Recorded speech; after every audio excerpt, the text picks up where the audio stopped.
Hey everyone, and welcome back to the channel. So today let's take a look at the latest generation for the Ineos Grenadier. This is the Fieldmaster Edition. It's finished off in Magic Mushroom, and for this trim level they start in the mid $80,000 range.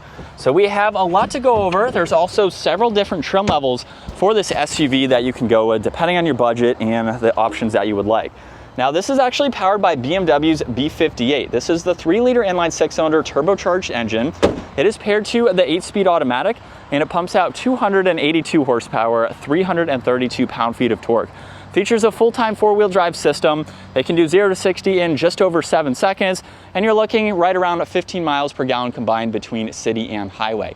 Now as we take a look at the exterior styling, this definitely resembles the Mercedes G Wagon. It looks like a Defender in some angles as well, and it just has a very nice safari off-roading look, especially with this color. This has a massive steel bull bar up front along with the bumper. There's parking sensors integrated into it as well, along with brushed aluminum for the skid plate underneath. Definitely gives it a really nice high clearance design, so that way you can take this off the trails and have plenty of clearance along with its 10.5 inches of ground clearance. Now this also has LEDs up front along with fog lights in the middle, and there's plenty of cutouts to provide cooling to that engine. And then you'll notice too, with the design of the hood mimics the G Wagon, minus not having the turn signals mounted on the sides here. So it definitely gives it a cool look with that cleaner design. Now as we work our way to the side, this has a set of all-terrain tires with a two-tone design for those wheels. You'll notice too there's running boards, and then there's this trim accent that goes through the middle of the door with the door handle here, just like you would see on a G Wagon. This also has some rain channels up top like you would see on a Wrangler, so that way when it's raining and you open the door, water doesn't go straight into the vehicle. There's also some other attachments up on the top, maybe for an awning or some other equipment that you are taking with you on the trails. This also has mud flaps too, to give it a little bit more protection. And then in back, you'll notice the full-size spare. There's also a ladder on this driver's side, so that way you can gain access to the roof, of course. You have LEDs on both sides. There's also the steel rear bumper there. You have parking sensors, and it can tow around 7,700 pounds. So a very capable SUV. And then to gain access into the back, you have this split vertical design where now we can reach inside, grab this handle, and easily swing that open. Now in back, it's a pretty short design, but it looks like you could fit in several items. You have a lot of tie-down hooks. You can fold the back seats down, of course, where there's a nice hard backing on them, so you can slide in any items that you may have. This also has a table on that liftgate there, or that door, so that way you can place any items there if you are camping or just on any adventures. And then it's pretty easy to close, even with that full-size spare. So not all that inconvenient to open it that way. Now as we work our way into the back, you'll notice this has a really cool design for the door panel. There's a little bit of storage and this trim accent surrounding your release handle. And then this even has Recaro seats with a two-tone design. Now there's this strap here, so you can release the seat and fold that all the way flat. And then there's also a grab handle in the headliner there, just makes it easier to enter and exit. Now at 5'10", I'd say I have a good bit of space. It's interesting with your footroom here, how the floor is not level on both sides there, so you kind of have your feet right in the middle. Looks like there's some cutouts in the seat, so if you are taller than me, you have a little bit more space. You have vents in the middle with some auxiliaries too, and I have about 3 inches or so of headroom. These seats are pretty upright, but for this type of vehicle, it's very spacious for adults to ride around comfortably in the back. Now up front, you have your window controls, lock and unlock, more storage, and that same design. And then this has manually adjusting front seats. There's the bar underneath for your forwards and backwards. You have your height adjustment and your recline too. Really nice design for these seats though. And then once inside, we have a unique design for the steering wheel.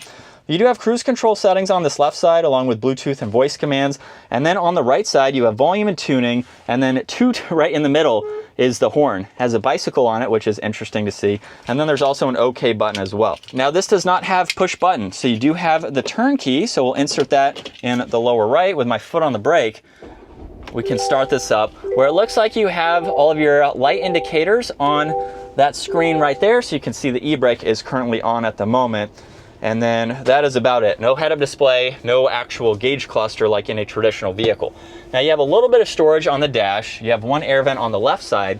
And then with the infotainment system, it looks like it's a previous design from BMW, just with different graphics here, where you can go through some of this information here and it looks like there's fixed info on the left. So you have your fuel, your gearing, your tach, miles per hour, and then you can go through info on that right side. Now there's a compass along with your elevation. You have air vents too. This is an aftermarket bracket with the phone holder attached to it. And then take a look at all these controls. It's like you're sitting in an airplane. You have heated seats, your temperature adjustment, fan speed, where you'd like the air to go. You have some climate adjustments, your defrosters, engine start stop. There's your audio control and then parking sensors as well. You have your selector to go into the different four-wheel drive settings along with a lock there. And then this is straight from BMW with the shifter. So we can put this into reverse, where it's a little bit tricky to see that backup camera from the driver's side. I feel like it should be swapped for the camera system or full screen, but nonetheless, you do get that. And then you can also shift using the shifter down below, and then park is up top.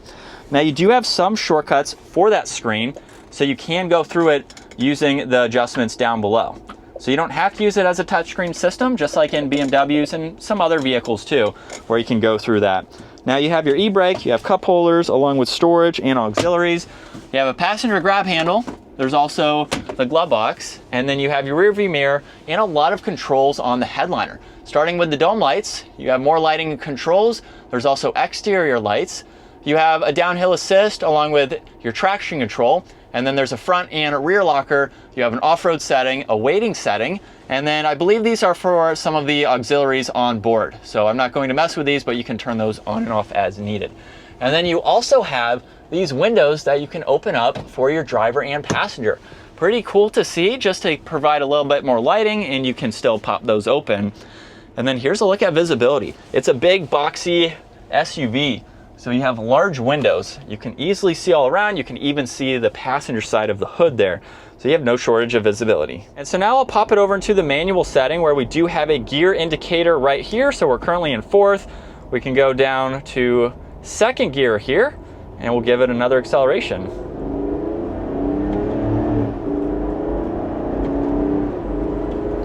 Really not all that bad for this type of vehicle, and for the power too that I mentioned earlier. I figured that this would have a lot more horsepower and torque than it does, but for this type of vehicle, you can easily get up and move.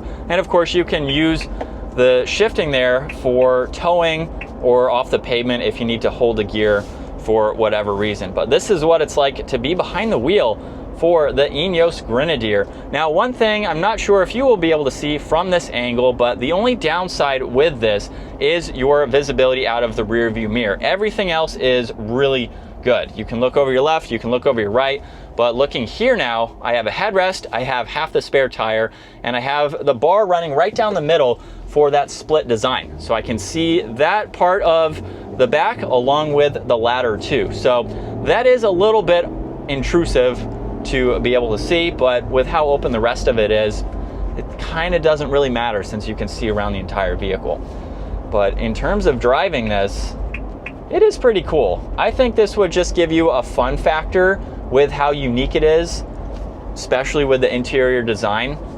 So I don't think you would really get bored driving this. I think it's definitely something. Obviously you get used to things the more that you drive them, but it really gives it that cool safari-ish vibe, with having some of the refinements that you would find in some other luxury vehicles. For this pricing though, I don't think it's quite there. You know, it's not a BMW by any means, but we do have some very nice materials and a nice vehicle if you were looking for some kind of safari off-roader like this. It's definitely something that, oh yeah, the steering is definitely interesting. But it's definitely something that if you're buying, I hope you're taking off the pavement, because you have a lot more off-roading capabilities than some other SUVs at this price point.